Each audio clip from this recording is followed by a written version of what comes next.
On behalf of Buds Engineering Academy Pune, I welcome Mr. Himanshu Paliwal, sir. Thank you. Thank you. Sir has completed his BE in Electronics and Telecommunication and also completed his MBA with over 23 years of experience. He's a technically sophisticated and a business savvy management professional with a pioneering career over 23 years reflecting strong leadership qualities and hands-on sales, pre-sales, techno-commercial, and project process management experience in the IT industry. He has excellent communication and people management skills, a proven ability to lead a team by example and to motivate them to achieve desired objectives. He has extensively traveled through USA, Europe, and the Middle East. Sir is a ITIL certified professional with more than 23 years of experience in IT industry and companies like HCL, Tech Mahindra, City Technologies, and many more. Sir is currently leading sales and pre-sales functions of India and SAARC countries for Tech Mahindra. His cross-functional experience spans across business development, IT consulting, strategic business analysis and research, technology, project management, solution design and development. His key work related areas include strategic IT planning, data center build and run, that is data center operations, business required planning and analysis. He has traveled across USA, Europe, Middle East, and led IT transformation for several organizations. He has an extensive experience in creative, innovative, and context specific solutions and lead a team of IT consultants to help companies walk the transformation path. He has developed a strong domain knowledge base with regards to IT services. It's great to have you, sir, today with us. Thank you for taking out time from your valuable time from your busy schedule and joining us today. Thank I you, ma'am. request Thanks. you, I request you to please guide us with your words of wisdom. Thank you, ma'am, for this wonderful experience. And I guess we have around 1920 students. So what I'll do is that I'll first of all have a quick Sir, around introduction. students are 30, sir. Our students are 30, 30. Acha, 330. So 30, the Google Meet is showing somehow 20 people here. But yeah, anyways, 20 is also a very strong strength. yeah. So yeah, so I'll I just want to structure this discussion. I'll not say this is a guidance, but it's actually a discussion where uh, we will discuss around whatever is top of your mind. So how I have structured is that probably 5-7 minutes I'll spend around what the industry is, how the robotic industry looks like, and beyond robotics also, because I've been told that you are from electronics engineering and you are fortunate to be there as I was, because electronics is a base for all the current modernization, digitization, transformation which is happening around the globe. So I can say that you have a bright future, and you have lot many branches to move in. So with that introduction, I'll just start with a few thoughts. When Arjun approached me to have my thoughts around the industry and what is the role for robotics, and I'll go beyond it because though I have touched upon robotics in my career in HP, Hewlett Packard. So HP was developing robotic printers, and I had a good experience of having very intelligent printers who can print plastic. I don't know whether you have seen printers printing automobile parts and plastic parts, and that is quite robotic. So what I think is that if you see very broadly, uh, we are we are on the verge of a third industrial revolution. So if you see what happened in the first industrial revolution, which happened at around 1840, 1850, last to last century, the effort was to take the load of human muscles and make human life more fast. So we invented engines, we invented machine somewhere in 19th century, 1850 onwards, and we took the load off the human muscles. So the human effort was needed less and less because of the machines getting invented. You know. And if you see, when we stepped into the last century, which was 1900 onwards, so that century was a very remarkable century in the sense that human progressed uh, remarkably, I would say, to an extent that we had not progressed since the beginning of the civilization, since last 40,000 years when human civilization started. What we progressed till 1900 was was negligible as to what we progressed in the last 100 years in the last century. Starting from inventing automobiles to trains to mobile phones, internet, computer, all that was done in the last century merely in the span of 100 years. So I'll say that was a second revolution where the emphasis was moved on uh, sort of making humans more productive, making humans more fast. And of course, we took all the mechanical work away from us and we shifted our mechanical work to machines and robots also. So robot is something which I'll classify as a machine which takes instructions and does human work, or sort of relieves human from doing a lot of repetitive work. Having said that, I'll say the next revolution is to take the load of the human brains, in sense that moving forward, I don't know what humans will do, because once physical activity has been taken over by machines and the thinking and creative activities are also been taken over by machines. So that's a very interesting debate, and a lot of debate has been going on around that also. Should we really go ahead and step into this scary future where machines will take over? And if that happens, I guess that would be the last invention, in sense human try and invent a machine which can take over human beings and becomes more smarter and intelligent than humans. Will humans need any more invention? So that would probably the last inventions that humans will make, and then machines will take over and start inventing themselves. So having said that, I mean, that's a flip side of it, of the discussions that goes on. But that future is inevitable. That's going to happen, whether we like or dislike it. That would definitely happen. And the other fantastic approach which I see from an economic point of view is that earlier the economics of all the countries were moving around materials. Either we were producing a material, or we were trading materials, or we were sort of buying materials. So I'll say that that was all molecule based, because materials have molecules into them. So that was a molecular economy. But now we are moving towards data, and we are calling data as a new gold. So data doesn't need molecule.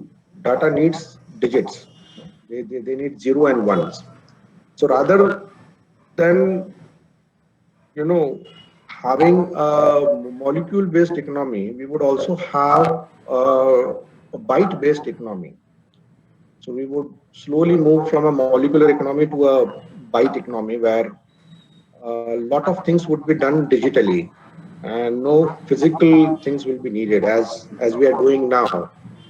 We all are interacting as if we are sitting across the table and having a video conferencing without actually being physically present in a particular location.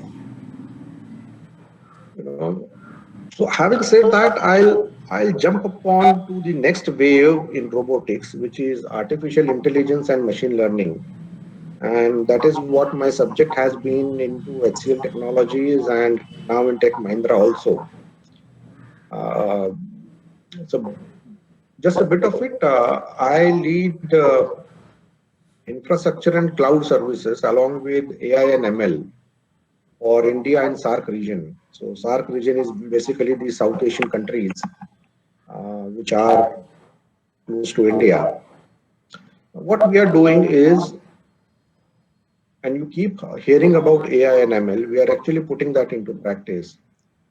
Lot of monitoring and management of data center is automated. Lot of monitoring and management of end user computing has been automated by us. We have our own algorithms, we have our own artificial intelligence, chatbots. We have a software called Tactis, which helps us in monitoring and managing servers and network infrastructure on cloud. So humans are not needed here. The algorithm is designed in such a way that the algorithm, just like human brain, keeps learning about what is happening in its surrounding. And the best example of AI and ML is Alexa. So I don't know how many of you have Alexa at home. At least I have. And if somebody wants to respond, what has been your experience with Alexa? Feel free to talk. Feel free to you know Students, please interact. Sir is ours only. Please interact. Yeah, I have been one of you. The only thing is that I am a generation old, so there is a generation gap. So Students, rest you must yours. interact. They'll interact. Yes or no? If you don't yet, you say no. We don't have that. We have not heard that. Whatever. So I'll so no issue. So Alexa actually is, I don't know whether you have seen advertisements. It's a chat bot or it's a intelligent machine which connects with internet and interacts with you. So if you ask something, and it's actually a speaker, you don't have to put any microphones or earbuds into your ears, but it not only interacts and answers your question, it also controls your home appliances. For instance, I have connected my AC to Alexa, and if I just ask Alexa to switch on my AC, it switch on my AC automatically. So this is an artificial intelligence, and though I don't get much of a time to interact, my children keep doing it. But I think Alexa being in the home, it is also learning our behavior. So there is a very intelligent robot built into that machine which learns. For example, if we switch on to Hindi mode, Alexa has learned a lot of Hindi words which actually are very specific to our family. So the genesis is that is the future, and keeping in mind that you are anyway students of BE Electronics, not only this field is open to you, but I think you are open for many other things, many other fields also, because electronics is such a common branch for industrial electronics or instrumentation, or be it communication, where you would be a perfect fit for mobile companies. Information technology. Now, when I say information technology, I talk of both hardware and software. Hardware in the sense that if you have heard of servers and networks and load balancers which go into data centers, along with the MPLS network connectivity, that is which falls under IT infra, and then there is a huge area for software. So don't restrict yourself only to IT companies, or your thought process that we need to get into the big 5 IT companies in India. And I'm sure you know what big 5 IT companies are in India. Uh, just for the heck of naming it, I'll name it. It's Tata Consultancy Services, Infosys, HCL Technologies, Tech Mahindra, and Wipro. So these are called as the big five IT giants of India, which are now multinational companies and they are present across many countries. So these IT companies are anyways there for you to try your luck in getting into one of them. But beyond that, what I think is that there are a lot of ingenious things and modernization things happening in manufacturing also. So look at industrial electronics, where most of the manufacturing is now controlled by softwares, and communication, the mobile companies, mobile manufacturing, mobile software development is all open for us. So believe in FIB. FIB is FIB, which is future is bright. And I like to take a pause here, and I think if I can share my practical experience, because was all theory. What you would like to hear from me is my practical experience with the companies that I have worked with. And being a recruiter myself, I keep recruiting, IT talent for my own team as well as for my organization. I'll be happy to answer your questions. Feel free to ask any questions, even if they are related to job, because sort of a year down the line, you will have to jump into the job market. If you have any questions on technology, I'll be happy to answer that, because if not me, people think that I am fairly technical. And if you have any questions related to business also, because I manage sales and pre-sales for my organization for around 15-20 countries. So I guess I would be able to share my experience that I have gathered throughout the globe, not limited to India only. So feel free to ask me questions. Don't hesitate. As Arjun said, I am one of you. Yeah.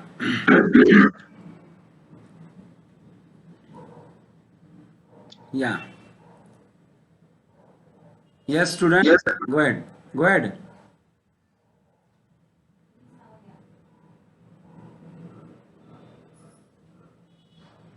Yes. Hello, sir. Hi. Good morning. Good morning, sir. Good afternoon, actually. Sir, uh, while recruiting, what what qualities or what qualification do you see in the candidates? So Shruti, it depends. If we are recruiting a professional, which we call as lateral hiring, having a 10 or 15 years of experience, then probably we mostly look as to what he has done in his previous companies, what experience he has. And as I keep recruiting technical guys in my pre-sales team, as well as business guys in my sales team. So if I have to recruit a sales guy, I definitely look around the business that he has brought to the company in last whatever 10 or 15 years that he has worked with. And if I'm recruiting a technical guy, pre-sales guy, then I look towards the solutioning aspect, how good he is in solutioning, and so forth. I mean, I have not done much into the technical delivery where, if we bring a very large order to a company, then that order gets delivered across the globe. But then I have a fairly good idea as to what they look for, who are my colleagues in delivery, who had delivery. So they look for the technical competencies of an individual. So if you see broadly, you will get categorized into three domains, and whatever domain you choose depending upon your interest. One would be the business team, which is a sales team, and a pre-sales team. The pre-sales team actually fluctuates between business and technical. So they are a middle path where they do a lot of solutioning.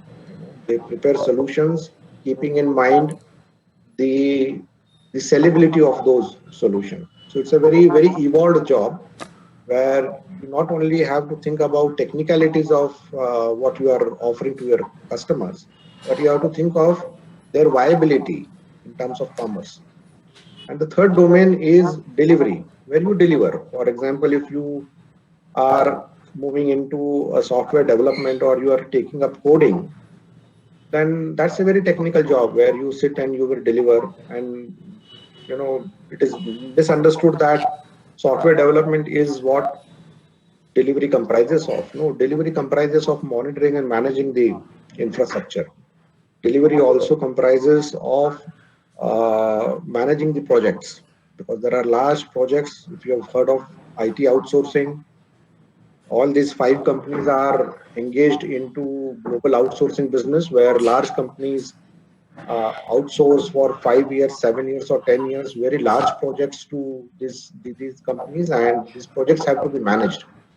So each order ranges between 500 crores to around 2,500 or 3,000 crores. So delivery is also project management. So Shruti, that's the range. And suppose if I'm hiring a fresher, generally I used to do some 15 years back when I used to visit campuses and hire people, and they were freshers. So if I'm hiring a fresher, which I don't do now, my team does it. My team goes into various institutes and keep hiring people. So they are freshers. So we generally look at the academic career. I mean, academic excellence. So your marks would be what we would be focusing much upon. Of course, there is a interview also, and there is a debate that we conduct called group discussion. So that's how it is. I mean, if you are focused upon how we hire freshers, then we definitely look upon their marks, their ability to face interview, and their ability to discuss and convince other people.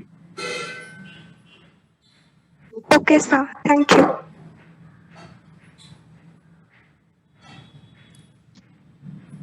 Next, Hi, sir. Hello. Yeah, Shubham. So I don't know what type of business you are into, but actually it's about business related question. Suppose we are going to think about after the college, or now we are in third year electronics. So Okay. which type of business we can think, or how we should just plan for it, and what you just experience in your uh, is this business the business days, how should we just go into the business, and what thing we just have to do. Okay. So let me first of all let you know what I am into. So I've been into a techno-commercial field, and I've been into IT companies throughout in last 23 years. So what we do, and generally what these big 5 IT companies do, is to take over the complete IT infrastructure, the communication infrastructure, and the end user computing infrastructure of a company, design them, supply hardwares, and then monitor and manage that infrastructure. For example, say Maruti. Maruti is into manufacturing of cars, but you will be surprised to know that Maruti invests around more than 100 crore rupees every year on its data center and end user computing, their network. Their all dealerships are connected through network MPLS. So we are into a business of taking over that complete IT of a company like Maruti, or for example, a company like Reliance Jio, and we manage the backbone for these companies. And there is a contract, it's a techno-commercial, legal-commercial contract that we sign with them. And these contracts are between 5, 7, and 10 years. And these are multi-million, multi-crore, so what we call is a multi-million dollar contracts that we sign in. So I'm into that business. Now, coming to what business you want to do, Shubham, depends upon what interest you have. And if you are really planning to do business, then you are a free bird. Arjun knows that many of our colleagues and classmates who have done engineering with us are into the business of manufacturing cloths. They are into business of running hotels. So depends. I mean, I have seen people who do engineering, but probably they are not interested in that subject. They actually do engineering as a graduation, and then it's up to them that what interests them. One of my colleague is into, my classmate, and Arjun knows him very well, is into IT only. I mean, he is selling hardwares. He sells servers, networks, storage, and all those things. So, Shubham, it's completely up to you.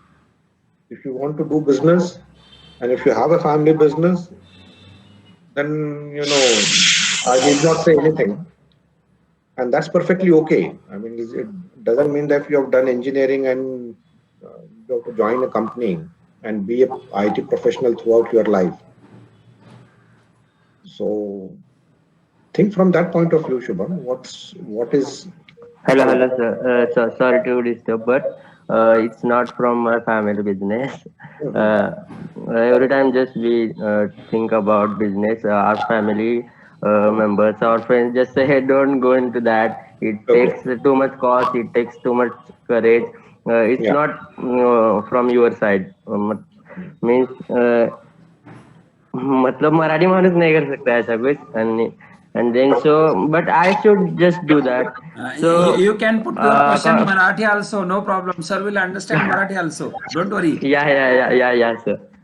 Sometimes I just don't know the things about it, then I will put that things in Marathi. Okay. Yeah. No. Actually, you can speak Marathi also, and Okay, sir. with Marathi, Hindi, English, a couple of other So languages. according to sir, your point, really is it necessary that we just have bunch of money and too many background things to start the new business? Really, it's necessary or I not? agree. So I've understood your question, Shubham. What I'll suggest, as I had done, I mean, I had also started a business couple of years back, and I'm still an investor into that business. So I am not only an IT professional, I am a financial investor also nowadays. So go and join a company which is of interest to you, and the choice is open. You know, because you are into a common field. If you could have been into B computer sciences, then probably software companies would have been only the way for you. But now, as you are into a common stream of electronics, you can join a vast array of companies, be it a robotic company, be it an instrumentation company, or industrial electronics, or an IT company like as I am into, or a hardware company or a software company, whatever interests you, you go join, take some experience, have some money with you, and then sort of starting a business. And you will get that. I mean, you will get that idea because I got my idea after 10 or 12 years of getting into my job. And then I thought of doing my business. By the time you will also accumulate the money. And if you are in a good company, you will accumulate a lot of money. So if you don't have a business background, I'll suggest don't jump into it, because you will need money, you will need experience, and you will need courage to start business. And the most important thing is having experience of doing your own business. So that's my advice to you. And don't worry, anybody can do business. If illiterate people can do, why not literate people like us? Okay, sir. Thank you. Yeah. Next. Hello, sir.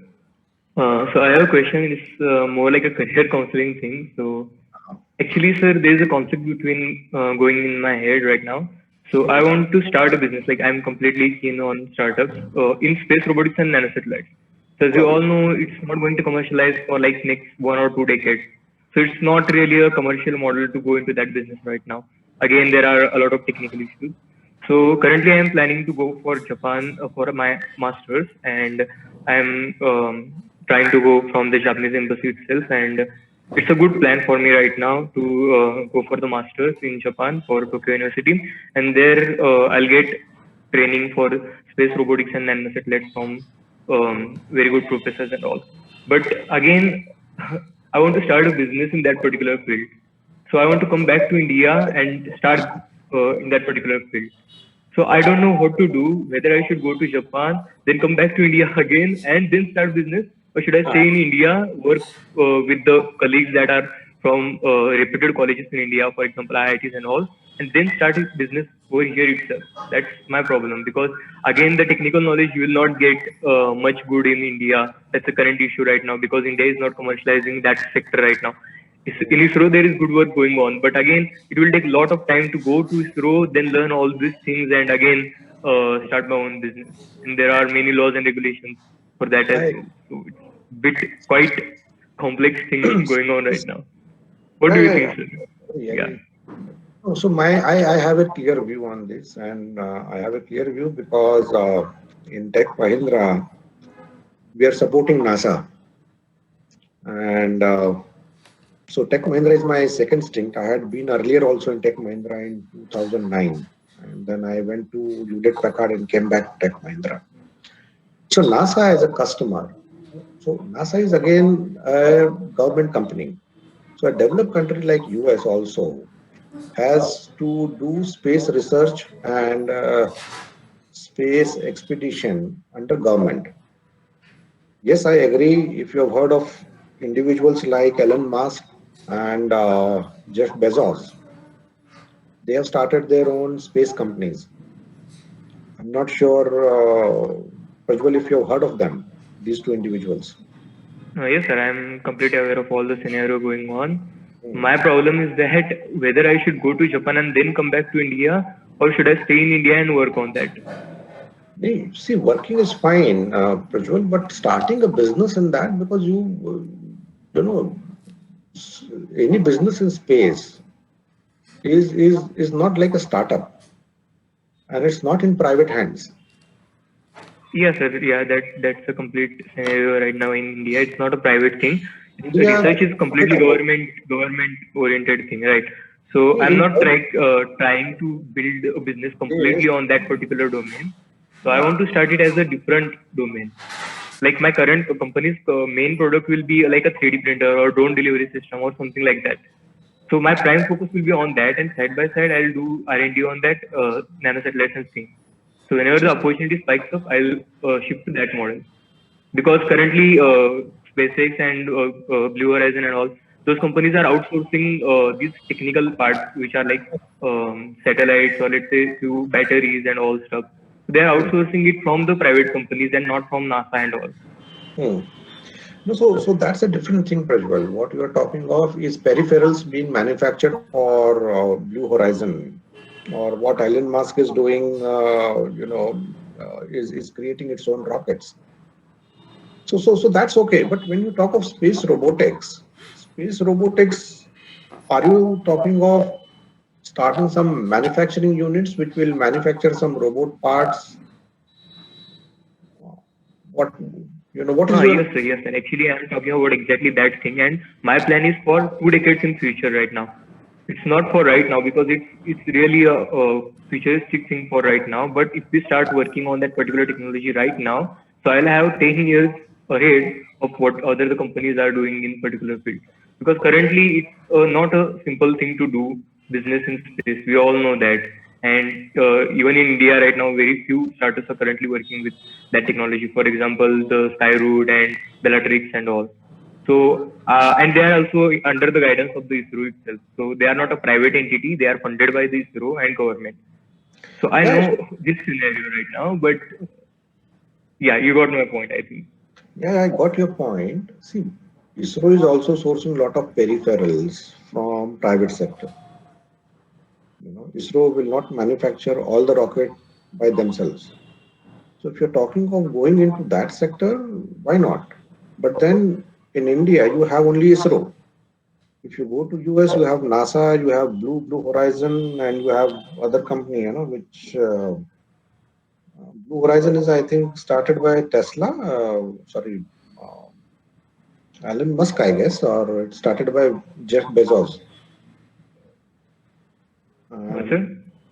Blue Horizon is a Jeff Bezos Blue company. Horizon is, yeah, Jeff Bezos, right? Jeff Bezos company. So yeah, so these are two major players who are doing something in space. And I'm leaving it to you because Prajwal, you have a passion. You decide what you want to do. If you are passionate about it, I would advise you to go behind your passion and chase your passion because people who are interested in doing a particular thing tend to get a lot of success in that field. But think from a practical point of view also that in India you have only ISRO. If you're going for a course in Japan, I don't know how many private companies are there in Japan who are into space research and space exploration. It's a very niche field, I'll say, Prajwala. Yeah, sir. That's why it's a very complicated thing. And there are multiple companies in overall world. They are like planning Virgin Galactic and all. So they are trying to start space tourism and all. So there's a huge scope in that particular field in next 10 years or 20 years, I'll say. Yeah. But again, there are not many established companies, like you just said yourself, that there are only two giants in this particular field right now. Right. But again, it's not like something they'll completely dominate this industry after 10 years or 20 years. There will be many companies. So I'm trying to start right now so that when after 20 years or 10 years, this industry will commercialize to a scale. So I'll be a founding member in that particular range. Definitely. You should have those dreams and you should have those vision. And that's how, space tourism is coming up. But I don't know how many people in the world can afford traveling to space. It's a very costly affair. But nevertheless, Prajwal, if you're passionate, follow your passion. Have a Okay, sir. Thank you, practical sir. foot on the ground and follow your passion. That is my advice. Okay, just I will add one thing. Sandeep sir from 31st West of Bangalore suggested that students are studying in colleges, they are studying some particular branch, but in their mind some different story is going on or some picture is going on. For somebody is now also talked about some earlier some Marathi anchoring issue has occurred, and right now this go to Japan or come back, I do this. So for that purpose, Sandeep sir has suggested that mentorship program. So we will allocate directly mentor from that particular field only. So you have to choose your field, whatever things going on in your mind. The same person will be allocated to you as Sandeep sir suggested. But shortly we may talk something about that also after the this discussion. But that's good, Arjun. Good to know. But who will allocate and where this expert will come from? Yeah. The expert will be from the industry or place only, and Yeah. the people, the team will be there, like you, Sandeep sir. Like this means the thought is going on. So it's a brainchild of Sandeep Periwal sir. So he's about that in the earlier discussion. Definitely. And Yeah. as I've said to Prajwal that follow your passion. Yeah. Don't worry about money. Yeah. You Correct. are Correct. follow about it, but be practical also because you know luck plays also a very important role in your Right. business. Yeah, so that's a very valid point because it's again a futuristic thing. And if we just chase that dream, I started chasing that dream, then I might end up becoming a professor or something because that's not like a business thing currently. So I know that risk factor that there is with this particular idea. But again, there might be a possibility that I might succeed, like even in 0.2% or what. All the best, Prajwal. All the best to you, and do do follow your dreams. That is what I can say. Okay, sir. Thank you. Thank you so much for your guidance.